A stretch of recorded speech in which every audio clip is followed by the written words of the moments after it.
Assalamualaikum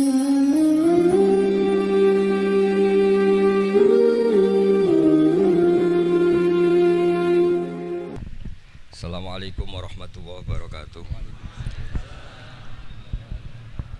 Rabbi shrah li sadri wa yassir li amri wahlul 'uqdatam min lisani yafqahu qawli. Allahumma shalli wa sallim barik ala sayyidina Maulana Muhammadin wa ala alihi wa sahbihi ajmain. Amma ba'du. Ingkang sangat kula hormati Habib Ali Asgaf, Habib Husain Asgaf, semua keluarga, wonten Mas Fikri, Mbak Nasila, semua ingkang kula hormati, Mas Nurdin sedanten ingkang kula hormati. Niki ngaos ilmu dulu apa ngaji ijazah dulu ini?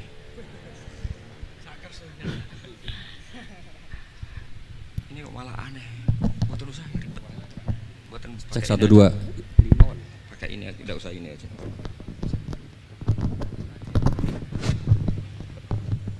Gampang mana? Ini jelas. Nah.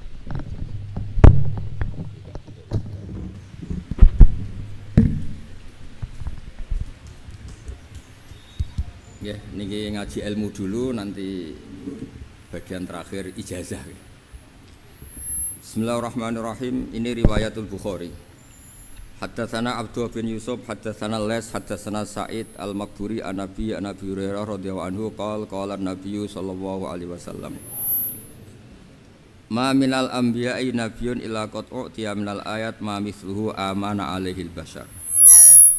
Wa innama kana alladhi utituhu wahyan awhahu wa ilayya fa arju an akuna aktsarahum tabi'an yaumal qiyamah. Dados kita tahu semua nabi itu punya mukjizat, ya, semua nabi itu punya apa? Mukjizat. Mukjizat itu hal yang luar biasa yang memastikan manusia itu tidak bisa menyainginya atau menandinginya. Dan rata-rata mukjizat nabi dulu itu fisik. Misalnya ontanya Nabi Soleh itu kan onta tapi keluar dari batu, itu kan aneh, aneh sekali. Atau tongkat Nabi Musa bisa simsalabim mengeringkan laut apa? Merah. Semua Nabi itu punya mukjizat dan semuanya berbentuk fisik. Kecuali mukjizatul Rasulullah Shallallahu Alaihi Wasallam itu berupa Al-Quran. Al-Quran itu konsep ilmiah. Terus kata Rasulullah Shallallahu Alaihi Wasallam, tapi saya karena Quran itu justru berharap pengikutku besar dan sampai hari kiamat. Sekarang kita logika ya. Andaikan kamu punya tongkatnya Nabi Musa, kalau kamu suka uang, kepikirannya dijual apa dipakai? Kalau kamu suka uang, dipakai. Kalau kamu ahli suudon itu pikirannya ndak, ini asli ndak. Karena yang melihat di Turki itu ya sebagian gitu. Kalau yang suka perdukunan itu bayangkan itu miliknya. Mungkin dipakai ngakali orang atau apa, pokoknya bayangkan itu miliknya. Kalau yang kolektor pikirannya itu nanti ini laku berapa. Tapi kalau peneliti mungkin pikirannya itu ini asli apa enggak? Bukti aslinya apa? Repot lah. Lagi pula kalau kamu punya utang terus mau apa? Istri kamu marah mau apa? Kalau pakai tongkat. Nah, beda dengan mukjizatnya Quran, itu semuanya apa? Ilmiah.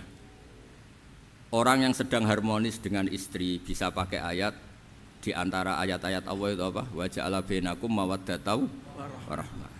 Nanti kalau ditakdir cerai, saya tidak menyarankan cerai. Kalau ditakdir cerai, itu masih dimotivasi sama Allah, wa iyyatafarraqa yughnillahu kullam min sa'ati. Jika suami istri itu cerai, jangan-jangan suaminya dapat istri lebih baik, istrinya nanti dapat suami lebih baik. Jadi yang masa lalunya dianggap prahara. Kan banyak orang suaminya meninggal ketika nikah lagi ditanya, kangen sama suami pertama, alhamdulillah ini lebih baik. Padahal suaminya yang meninggal itu berharap istrinya ini kangen, ternyata dia sudah syukur dapat suami yang lebih baik. Jadi Quran itu menunggui kita ila yaumil qiyamah. Kita tidak bunuh diri, itu ya barokahnya Quran. Karena problem apapun kita dinasihati apa sabar, apa dinasihati sabar. Kan nggak mungkin kamu pegang tongkatnya Nabi Musa, punya masalah apa saja ngelihat tongkat, bisa apa tongkat. Tapi kalau Quran kan nasihat, solusi. Makanya Nabi berharap dengan Quran ini, saya berharap pengaruh saya, pengikut saya terbanyak ila yaumil qiyamah. Terus beliau dikomentari begini sama, ini Fathul Bari, sarahnya Bukhari. Al-muradu anna mu'jizatil anbiya inqaradat bingkiradi a'sorihim. Falam yusyahidha illa man hadaraha. Problem mukjizat nabi-nabi dulu itu kan fisik. Sehingga yang tahu kalau Nabi Soleh punya unta yang ajaib itu yang tahu ya hanya yang hadir saat itu. Yang tahu kalau tongkat Nabi Musa bertuah itu juga yang tahu hanya yang hadir saat itu. Selebihnya tahu tongkat ya di museum. Tapi kalau Quran menjadi solusi, menjadi panduan, menjadi pegangan itu ila yaumil qiyamah. Kita beri contoh ya Quran panduan yang paling gampang misalnya begini. Dulu ini cerita ya. Dulu itu ada orang kafir cerdas namanya Jubair bin Mut'im. Itu saking pinternya dia, pinter juga tokoh. Itu sebagai delegasi pembebasan Asra Badrin. Jadi tawanan-tawanan perang Badar itu mulai dulu ya ada negosiasi mau dibebaskan. Terus orang-orang kafir ini menugaskan namanya Jubair bin siapa? Mut'im. Ini ada di Bukhari. Karena ini ngaji di Jakarta, kalau orang nggak tahu hadis juga tanya ini sahih ndak itu. Wong nggak tahu kok tanya itu, wah aneh-aneh. Padahal kalau dibodoni itu ya nggak tahu, tapi ya tetap tanya hadisnya ini sahih ndak. Ini kata kiai apa kata nabi ini ya Ribet. Memangnya kata nabi kamu dengar kan ya lewat kiai. Setelah itu Jubair itu datang ke Madinah, dengerin ya, datang ke mana? Madinah. Kemudian dengar Nabi baca Wattur pas sholat maghrib. Jubair karena Nabi dulu gak ada hotel, gak ada pondok ya. Pondoknya Nabi hanya sufah itu. Nabi baca maghrib, bukan diskusi, bukan debat. Baca Wattur wa kitabi mastur fi raqim mansur wal baitil ma'mur wasaqfil marfu wal bakhril masjur terus. Kemudian sampai pada titik ayat am khuliqu min ghairi syai'in. Masa manusia atau alam raya yang maujudat, yang nyata, yang wujud nyata. Kemudian asal-usulnya itu ketiadaan. Ini kan hadhil alam maujud, alam ini kan nyata. Masa sesuatu yang nyata, penciptanya itu tidak nyata. Jadi nggak mungkin ada faham nihilisme. Kalau faham nihilisme berarti melahirkan teori begini. Al-adamu yakhluqu maujudan, sesuatu yang tidak ada, menciptakan yang itu kan akal nggak bisa nerima. Kalau sesuatu ini ada, penciptanya pasti ada. Terus akhirnya Jubair bin Mut'im itu simpuh di depan Rasulullah terus bilang, "Ya Muhammad, kada qalbi ayatir." Hampir saja hati saya terbang. Kalau riwayatnya Imam Ahmad, faka'an nama sudi qalbi, hati saya ini hancur. Semua teori yang saya bawa untuk melawan kamu sekarang luluh semua, hancur semua. Yang benar adalah teori Anda bahwa Tuhan itu satu dan Tuhan itu ada sebelum semua makhluk. Coba kalau Nabi Muhammad ada Jubair bin Mut'im terus menyembunyikan tongkat dekat mihrab, terus dilihat ini apa, paling pikirannya ini dari kayu apa, terus yang bentuk tongkat itu tukang pemahatnya siapa, kok kurang keren, kalau di Blitar gimana ya, kan malah panjang. Kira-kira kalau mukjizat itu dari tongkat itu malah panjang lah pokoknya panjang. Lagi pula kamu coba kan nggak ngarah mandi, itu yang mandi kan nabinya bukan tongkatnya. Coba tongkatnya Nabi Musa coba anak-anak beki itu dipakai mukul kucing aja tidak mesti mati itu. Jadi nggak jelas mukjizat-mukjizat seperti itu nggak. Tapi kalau Quran menunggu sampai saking hebatnya Quran, teori rasionalitas, soal kampanye di mana-mana, tingkat validitas, tingkat kebenaran Quran itu bahkan bisa diuji tanpa membuktikan, tanpa apa? Membuktikan. Cukup pakai akal. Saya tidak bosan-bosan cerita ini karena ini khazanah kita. Di kitab Nailul Ma'mul itu, di kitab usul fikih, saya berkali-kali cerita ini karena ini untuk menunjukkan bahwa Quran itu liqaumi ya'qilun, liqaumi yatafakkarun. Ada seorang kiai, seorang ustadz, kiai dulu itu ya memang orang soleh, alim terus jadi kiai. Kalau kiai sekarang tuh macam-macam, nganggur terus ingin jadi kiai, terus daftar gitu. Ada lowongan di yayasan masuk ingin jadi ustadz karena dengar ada gajinya. Dulu tidak ada seperti itu, tidak ada. Makanya dulu tuh kalau ustadz kiai pasti soleh karena dia alim terus ingin orang lain tuh mendapat ilmunya. Kalau sekarang nggak ada yayasan sehat, guru gajinya sekian, yang nggak ingin jadi ustadz tuh daftar karena ada gaji. Apalagi ada kabar, ada gaji, ada mes, ada wah yang daftar banyak. Tapi mentalnya ada kiai sebetulnya. Ya kalau sampean tanya itu baik enggak Gus? Ya setengah baik. Ya maksudnya setengah baik ya ada baiknya lah, namanya profesi ngajar itu kan baik. Tapi setengah saja karena motifnya itu nyari gaji, bukan ingin mencerdaskan umatnya Rasulullah SAW. Itu Imam Amudi itu guru matematika. Saya nggak bosan-bosan cerita ini. Guru matematika. Muridnya sampai takut, ini masuk surga ndak? Kiai kok ndak ngajarin istighosa atau tahlil, malah ngajarin apa? Matematika. Beliau meninggal, terus muridnya tanya, ma fa'alallahu bik, kira-kira gitu. Apa yang dilakukan Allah? Allah nyambut Anda gimana? Terus kata Imam Amudi, bagus saya disuruh ngajar malaikat. Karena malaikat kan tidak pernah kayak anak beki gini ngaji gini. Malaikat itu tidak pernah ngaji, dia iman saja karena tahu surga, tahu neraka, terus iman gitu aja. Jadi imannya malaikat itu enggak keren kita. Imannya loh. Loh itu yang ngendikan Nabi loh, tidak saya. Nabi pernah tanya sama sahabat, iman yang paling keren siapa? Jawabannya sahabat malaikat. Ya enggak karuan malaikat iman. Dia yang tahu surga neraka, tahu segalanya, masa ada enggak iman? Ya pasti iman lah katanya. Terus ya para sahabat engkau iman ya wajar kan menangi saya, nemuin saya. Yang hebat itu orang-orang yang tidak melihat saya, tidak saya didik tapi tetap iman. Karena dididik akal, ya tadi dididik Quran, apa dididik Quran. Sama siapa? Teks bahasa Arabnya masang. Terus Imam Amudi kata Allah, suruh dia ngajarin para malaikat cara menemukan saya. Malaikat dikumpulin, terus Imam Amudi disuruh ngajar. Sama singkat kata-katanya Allah di mimpi itu. Istadilla ala wahdaniyati bihadrati malaikati. Tolong ajarkan cara menemukan saya padahal Anda ini manusia yang tidak melihat saya. Anda di Jakarta kan hanya gedung-gedung. Paling jadi khayal terus nikmat lah, Anda ikut punya tapi ikut nikmati.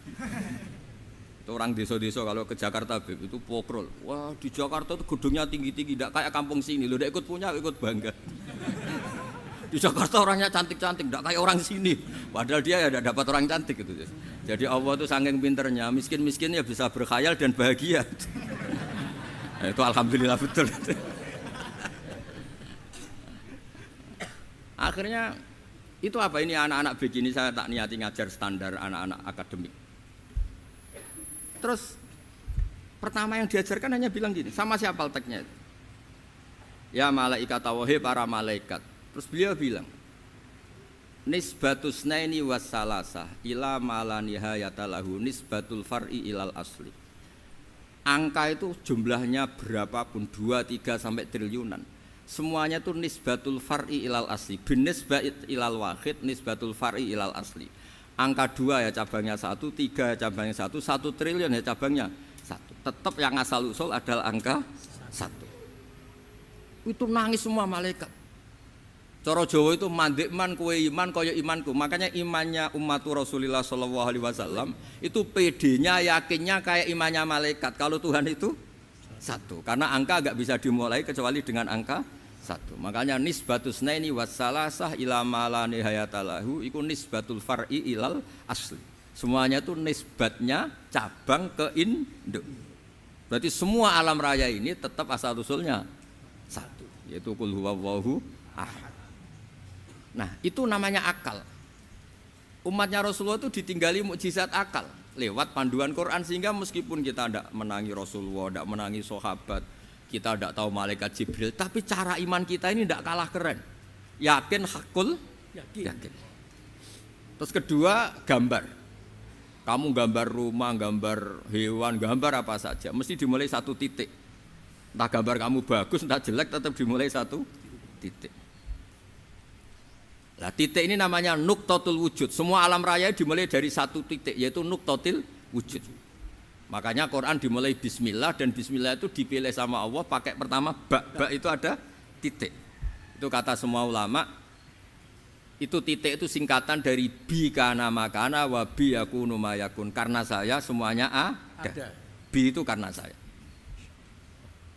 Jadi makanya santri-santri beki tidak usah bayangkan kamu jadi wali terus bisa terbang ke Mekah, tidak usah. Kalau terbang ke Mekah ya sudah umroh aja bayar. Kalau enggak ya maklaran KBH atau apa, pokoknya cari gratis itu. Ya gratis kan, dapat orang 10 gratis satu. Terus orang nggak umroh dirayu-rayu supaya umroh. Repot. Itu pelanggaran fikih itu. Kalau orang punya utang itu wajibnya nyaur utang dulu gitu. Wah repot. Saya itu juga sering bingung di kampung-kampung. Gus sama umroh. Kenapa? Dapat gratisan. Minta uang saja buat nyaur utang, nggak boleh Gus. Wah secara fikih yang wajib itu nyaur utang bukan umroh. Nggak boleh Gus diminta uang, nggak boleh, harus umroh. Udah gitu saya ini bingung Gus mau umroh, nggak nikmati. Kenapa? Disuruh ngajar Gus. Repot semua kalau ibadah mergawe ya gini, bingung semua. Ya saya mohon anak-anak BK semuanya yang seneng Quran itu harus seneng sampai kayak saya sehingga tahu istidlal mencari Tuhan dengan cara tauhid yang berbasis akal. Itu sedzahir imannya malaikat. Jika di kelas men iman itu manusia ulul ilmi, kita-kita yang nekuni ilmu itu nomor 1 prakteknya. Karena nomor 1 itu Allah karuan kan, syahidah Allah kan enggak tertandingi, syahidah wa annahu la ilaha illallah, terus wal malaikatu. Malaikat kan karuan karena langsung menyaksikan surga dan ketiga apa? Wa ulul ilmi. Berarti prakteknya kan nomor 1. Kalau kompetitornya semuanya manusia, ulul ilmi nomor berapa? 1 kan? Nah nomor 3 kan dari Allah, malaikat, ulul ilm. Berarti kalau kompetisinya antar manusia nomor berapa? 1 kan? Nah kenapa ulul ilmi di nomor 3 kan tapi dari Allah, malaikat, ulul. Kerennya kayak apa? Karena cara iman ulul ilmi itu enggak ada ragunya sama sekali. Kamu ragu enggak kalau 2 itu cabang dari 1, asal-usulnya 1? Enggak pernah kan ragu kan? Semua gambar seruat apapun dimulai dari 1 titik, ragu enggak? Enggak kan? Nah, imannya umatnya Nabi karena dipandu oleh Quran itu seyakin itu, sehakul yakin itu. Nah, itu terus Jubair bin Mut'im jadi iman. Am khuliqu min ghairi syai'in am humul khaliq. Terus kata Allah lagi, kalau kamu tidak percaya saya yang bikin langit bumi ya gampang dong, kamu saja yang ngomong kalau kamu yang bikin. Paling orang sepakat kamu stres. Terus hanya ayat gitu, am khalaqus samawati wal ardh. Kalau kamu tidak yakin Allah yang bikin ya silakan Anda klaim saja kalau kamu yang bikin langit bumi. Bala yuqinun. Kamu juga gak mau kan dibilang stres. Nah ini terus saya teruskan ya. Makanya mukjizat terbesarnya Nabi adalah Al-Quran. Karena Al-Quran itu cerita tentang hukum-hukum akal, cerita tentang logika-logika peradaban. Misalnya logika peradaban, contoh paling gampang. Di Quran itu ada sekian ayat yang Allah cerita peradaban. Misalnya wa ahsinu innallaha yuhibbul muhsinin. Itu dikutip terus kemudian disimpulkan dalam peradaban. Kata Sayyidina Ali karramallahu wajhah ngendikannya gampang. Ahsin man syi'ta takun amirah. Kamu berbuat baik saja sama seseorang, maka otomatis kamu akan jadi pemimpinnya. Ada orang enggak tamat SD, enggak tamat papa, gobloknya minta ampun. Tapi karena gaji seorang pakar, kamu tak gaji 1 bulan 1 miliar, perusahaan saya jadikan besar. Itu dikongkan ngalor ngidul ya nurut. Hanya karena dia ihsan. Terus wastaghni amman syi'ta takun nadhira. Saya ulang lagi. Wastaghni amman syi'ta takun nadhira. Dan kamu jangan butuh orang lain, siapapun dia, maka kamu akan setara. Misalnya ada menteri orang antri mau salim, tapi kamu tidak butuh kan tenang saja. Tapi kalau kamu butuh, habis kamu. Iya kan? Kamu tidak butuh seseorang, maka kamu posisinya akan setara. Kamu harus sopan karena punya utang jasa. Kalau nggak punya apa-apa kan setara. Ya enggak? Misalnya kamu jajar rektor atau jajar menteri, jajar apa saja. Kalau kamu tidak punya utang kan, kamu jajar menteri tidak punya utang. Sama jajar satpam tapi punya utang, takut mana?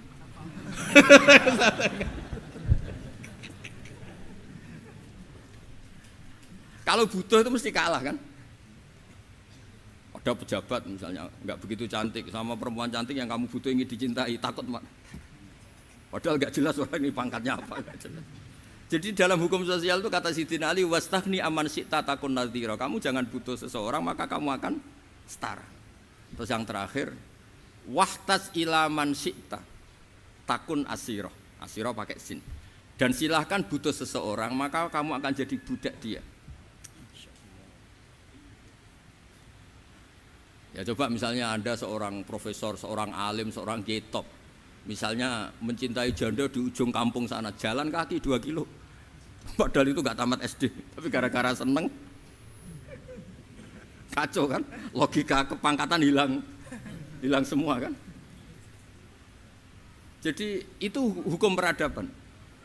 Itu mewakili isi-isi sosial yang diterangkan Quran. Ya, dari paketnya 3 tadi ya. Ahsin man syi'ta takun amirah. Kamu berbuat baik sama seseorang maka kamu bisa memimpin. Wastahni amman syi'ta takun nadhira. Kamu jangan butuh seseorang maka kamu akan setara. Mbok kamu ketemu orang terkaya di dunia. Ya ketemu orang terkaya di dunia, kamu jejer, kamu tidak butuh dia. Tenang kan bisa setara kan? Tapi kalau butuh harus sopan, ngajukan proposal, harus berakhlak karimah. Makanya sekarang Anda kok berakhlak kenapa? Ternyata mau nyalek. Biasanya Anda berakhlak kok berakhlak. Ada apa ini? Makanya guyonan di Rembang itu Beb Husain itu. Kalau ada orang udah tidak sopan sama temannya, temannya curiga, kok tumben sopan, mau utang ya?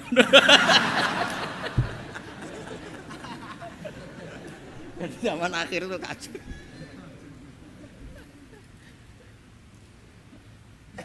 Ya di semua daerah gitu ya sama Pak Rektor ya. Kalau ada teman biasanya nggak sopan kok sopan, itu temannya curiga. Ini Pak Rektor UI ikut kaji. Kok tumben sopan, ada apa ya? Karena di mana-mana orang butuh itu pasti beretika. Kamu punya teman paling berdua, kalau mau utang berakhlak gak? Atau misalnya kamu punya adik cantik terus punya teman berdua, kalau cinta adik kamu berakhlak gak? Biasanya nggak sama sekali gak berakhlak. Gara-gara butuh menjadi berakhlak. Ya jadi hukum sosial itu ya kuncinya 3 tadi. Ahsin man syi'ta takun amirah. Wastahni amman syi'ta takun nadhira. Terus wahtas ila man syi'ta takun asira. Kalau kamu butuh seseorang pasti kamu dibikin hina. Asir itu tawanan. Nah, Quran itu bicara sosial itu lengkap. Dan itu yang nunggui kita. Kita punya tetangga yang kurang baik ya seneng, punya tetangga baik ya seneng. Kata Imam Syafi'i, saya berkali-kali cerita. Kok seneng semua Imam Syafi'i? Ya bagus lah, kalau yang seneng saya enak lah, dijak jagongan, dijak ngopi enak. Yang enggak seneng saya, gak ngarah utang. Uang itu nak, kamu punya tetangga gak seneng kamu, aman kan? Aman. Gak akan pinjem uang kan, pinjem mobil, uang gak seneng kok. Makanya Imam Syafi'i itu kalau ngedikan luar Syafi'i, diceritain orang, ya Aba Abdillah bagiannya, ya Aba Abdillah orang itu gak seneng kau, bagus lah. Loh kenapa bagus? Waman asa'a ilaika faqad atlaqaka. Orang yang enggak seneng kamu maka membebaskan kamu. Enggak akan pinjam uang, pinjam mobil, enggak akan ganggu waktu kamu kan enggak seneng. Justru yang seneng-senengi masalah pinjam terus. Imam Syafi'i itu orang yang anggap dunia itu selesai. Ada yang cerita, ya Aba Abdillah, orang yang tadi cium tangan engkau, yang hormat engkau di luar maki-maki engkau, ngerasain engkau, ngata-ngatain engkau. Ya bagus lah. Kok bagus gimana? Berarti saya wibawa, depan saya tidak berani. Berarti saya wibawa, di depan saya tidak berani. Berarti itu makomnya sudah kulillah sumadarhum fi khawdihim yal'abun. Sudah dunia itu selesai, sudah agak penting semua. Nah, itu kalau kamu anak-anak beki ahli Quran sudah ayatnya kulillah sumadarhum fi khawdihim yal'abun. Sudah lihat Allah saja agak penting, makhluk-makhluk itu. Dah makhluk semua agak penting, sepenting Allah. Nah kita ini ditunggoni mukjizat seperti itu. Bayangkan misalnya kita ditunggoni tongkatnya Nabi Musa. Saya ngajar di sini terus ini tongkat. Terus nanti yang tanya, Gus itu kayu apa Gus? Nanti yang kolektor tanya itu harganya berapa Gus? Ruwet apa? Terus yang ahli suudon itu asli enggak Gus? Wah. Yang ahli suudon kan mesti tanyanya gitu, itu asli enggak Gus? Repot-repot pokoknya. Tapi kalau Quran kan jelas, kenapa? Jelas. Ya terus saya teruskan. Fala yamurru terus al murad anna mu'jizatil anbiya in qaradat binqidari aqsam satu wa mu'jizatul Quran mustamirratun ila yaumil qiyamah. Wa kharquhu lil adat fi uslubihi wa balaghatihi wa ikhbarihi bil mawhibat. Terus kata ini yang ngarang Fathul Bari sarahnya Imam Bukhari. Fala yamurru asrun minal aqsar illa wa yadharu fihi shay'un mimma akhbaru bi annahu sayakun yadullu ala sihhati da'wahu wa hadza aqwal muhtamilat wa takmiluhu fil ladzi ba'da wa qilani ya Al makna anal mukjizat al madiyah kanat khissiyatan tusyahadu bil absor karena qoti soleh wa aso Musa. Mukjizatnya nabi-nabi dulu itu hanya penyembuh, hanya pelengkap, hanya nuruti keinginan mata. Seperti dahsyatnya apa? Laut Merah di sebelah apa dipukul sama tongkatnya Nabi siapa? Itu semuanya itu hanya memanjakan mata. Urusan mata. Terus wow itu. Tapi kalau mukjizatnya Nabi Muhammad itu berdasar akal. Maksudnya berdasar akal nih dengerin ya. Dengerin betul. Ketika Laut Merah terus tersibak kan wow itu keren kan? Terus kita bilang menyimpulkan, wah kita tidak akan mampu. Itu bodoh sekali kesimpulan kita tidak akan mampu. Meskipun bikin nyamuk Anda juga tidak mampu. Loh untuk memutuskan tidak mampu saja kok sampai pertunjukan seperti itu tuh laopo, cek goblok gitu. Nah kalau kita karena umat yang pinter untuk memaksa kita nggak mampu, Allah bilang innallaha la yastahi ayadriba mathalam ma ba'ud. Kita melihat nyamuk langsung berkesimpulan tidak mampu. Saya berkali-kali cerita nyamuk itu sudah kecil, masih punya urat, uratnya kayak apa? Masih punya kuman, kumannya seberapa? Ya enggak? Nyamuk itu kecil, punya organ tubuh, organ tubuhnya punya urat. Itu kalau kamu pinter, antara tongkatnya Nabi Musa menyibak Laut Merah sama nyamuk itu sama-sama berkesimpulan melahirkan satu faham bahwa kita tidak mampu. Loh, untuk memaksa tidak mampu saja kok nunjuk pertunjukan ada onta keluar dari batu. Nakotu soleh, ada tongkat yang bisa mengeringkan Laut Merah. Cik goblok ya. Lah kita alhamdulillah ada jenis goblok yang seperti ini. Untuk ikrar bahwa Allah itu hebat ala kulli syai'in, cukup lihat nyamuk, kagum kan? Sudah tidak usah bikin hidup. Saya berkali-kali mencontohkan. Para pemahat tak suruh bikin patung gajah itu mampu. Tak suruh bikin patung nyamuk kalau bisa. Nyari materi dari apa coba? Gampang mana bikin patung gajah sampai patung nyamuk?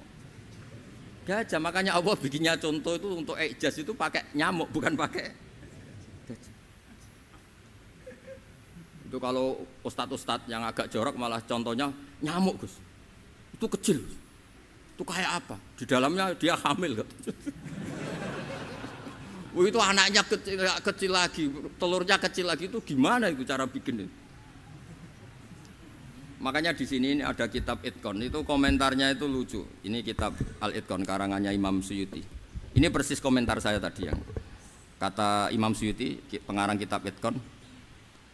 Wa ya imma khissiyah wa imma aqliyah. Jadi mukjizat itu ada yang fisik, bisa dilihat indra, panca indra, bisa dilihat akal. Wa aktsaru mu'jizati Bani Israil kanat khissiyah li baladatihim. Bilada itu goblok, wa qillati basairihim. Dasar wong goblok. Mukjizat kok ngenteni sing wow. Maksudnya dasar wong untuk ngakui Allah hebat saja kok nunggu hal-hal yang seperti itu gitu. Paham gitu? Mergo likil latin apa aklihim. Wa aksaru mu'jizati hadil ummah aqliyatun li farati dzakaihim wa kamali afwahihim. Dan mukjizatnya umat ini semuanya berdasar akal karena sudah cerdas. Jadi andaikan kita melihat tongkatnya Nabi Musa menyibak Laut Merah dengan melihat nyamuk, kesimpulan kita sama-sama wow, sama-sama keren, sama-sama memastikan kita tidak mampu. Makanya terus Quran menerangkan kita wa ma min dabatin fil ardi wala ta'iri yatiru bi janahihi illa umamun amsalukum. Jadi keseharian kita lihat burung kok terbang. Itu sudah ayatun min ayatillah. Paham nggih? Dados niki kudu bangga ditunggoni napa Quran, nggih ditunggoni napa Quran. Wa mu'jizatul Quran tusyahadu bil basirah fayakunu mayatabi'u li ajlihi aksar. Terus li annal ladzi yusyahadu bi ainir ra'si yang qaridu bin qiradi musyahidi. Sesuatu yang tampilan dahsyatnya itu disaksikan mata, maka itu bisa habis. Era tongkat Nabi Musa seperti itu habis enggak? Bisa mengeringkan Laut Merah, habis kan? Tapi era mukjizatnya Quran ila yaumil qiyamah. Ya contoh sosial, saya kembali lagi ke sosial. Kamu punya teman awet atau punya istri awet, itu konsepnya ya wal kadhiminal ghaidh, agak gampang tersinggung.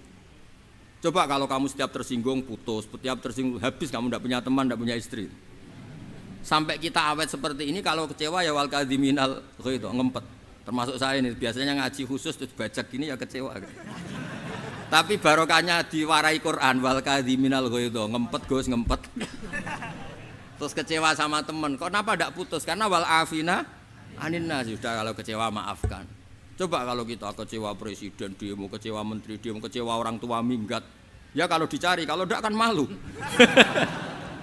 Saya itu punya teman tak tanya, kecewa Gus sama bapak itu, kenapa tidak minggat? Malu. Kenapa malu? Takut gak dicari. Itu orang tuh paling malu itu kalau keluar dari rumah nggak di. Saya punya teman lagi, saya ini takut mati Gus. Kenapa? Takut istri saya tidak nangis Gus. Itu kematian terburuk itu kalau sudah mati, tahu istrinya tidak nangis. Oh, itu malu betul itu. Makanya jangan mati. Pokoknya pastikan orang sekeliling Anda nangis itu baru berani mati. Kalau tidak jangan. Ya, jadi mukjizatnya Nabi itu luar biasa. Walladzi yusyahadu bi'ainil aqli bakin yusyahiduhu kullu man jaa ba'dal awali mustamirran. Sesuatu ilmiah, sesuatu agama atau apa saja yang logis itu akan abadi ila yaumil. Kayak tadi, ketika kita kecil diajari apa? Wujud, qidam, baqa, mukhalafatul hawadisi, qiyamuhu binafsihi, wahdaniyat, qudrat, iradah. Itu ila yaumil qiyamah. Karena kita pasti punya logika tadi. Masa alam raya yang maujud didahului ketiadaan. Kemudian ketiadaan ini kita rumuskan, ketiadaan inilah yang bikin alam raya. Di mana-mana nihilisme, ketiadaan ya layu asfiru say'an, namanya tiada ya tidak punya akibat apapun. Yang punya akibat apapun ya sesuatu yang wujud. Lalu itu kan ila yaumil qiyamah, sampai kapanpun teori itu akan nunggui kita ila yaumil qiyamah.